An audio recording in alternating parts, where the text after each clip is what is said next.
Baik teman-teman, sebelum kita mulai pembelajaran, berdoa mulai.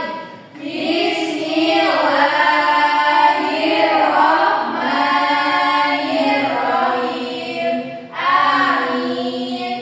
Berdoa selesai. Baik, terima kasih Syafika. Nah, sebelum memulai pembelajaran ini, Ibu mau absensi kalian dulu ya. Bagi yang namanya dipanggil, nanti silahkan angkat tangan. Syafika, Hadir, Bu. baik. Najla, Hadir, Bu. Heni, Hadir, Bu. baik. Amel, Hadir, Bu. baik.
untuk menjadi teman yang saling mendukung. Wah, sekali. Terima kasih Mbak Guru dan Safika. Nah, sebelumnya kita apresiasi dulu yuk. Dikasih apa? Dikasih B, kasih O, kasih B. Wow, keren. Wow, wow, keren. Terima kasih Bu Lydia. Nah, Ibu selanjutnya memiliki contoh kartu ucapan. Nah, ini kartu ucapan yang ditujukan untuk Sinta. Nah, kemudian ditulis oleh siapa sih? Ditulis oleh Heni. Nah, dalam kartu ucapan ini terdapat huruf kapital dan juga tanda bacanya. Karena kartu ucapan itu dibuat dengan ucapan langsung kepada seseorang, maka harus dituliskan menggunakan tanda petik seperti ini. Nah, bisa dilihat di sini ada huruf kapital. Huruf kapital digunakan untuk apa anak-anak? Ketika apa? Awal kalimat Betul, awal kalimat menggunakan huruf kapital. Biasanya itu digunakan untuk apa lagi anak-anak? Nama orang. Betul. Nah, kemudian ada lagi tanda baca titik. Tanda baca titik digunakan ketika apa? Di akhir kalimat. Betul sekali. Selanjutnya ada koma. Tanda koma yang dibaca artinya apa? Menghubung. Bukan. Iya, betul sekali bahasa Bika untuk memenggal atau memberikan jeda pada kalimat ketika memenggal. Nah, apa sih inti dari materi kita kali ini atau kesimpulannya? Siapa yang ingin membaca kesimpulannya? Baik, silakan Mbak dibaca. Kesimpulan, penting memiliki teman yang baik dalam kehidupan sehari-hari. Pertemanan yang sehat ditandai dengan sikap saling menghargai, saling menolong, bekerja sama, dan mendukung satu sama lain, baik saat bermain maupun belajar. Teman adalah sosok yang dapat diajak berbagi perasaan, pengalaman, dan membantu ketika mengalami kesulitan. Oleh karena itu, menjaga hubungan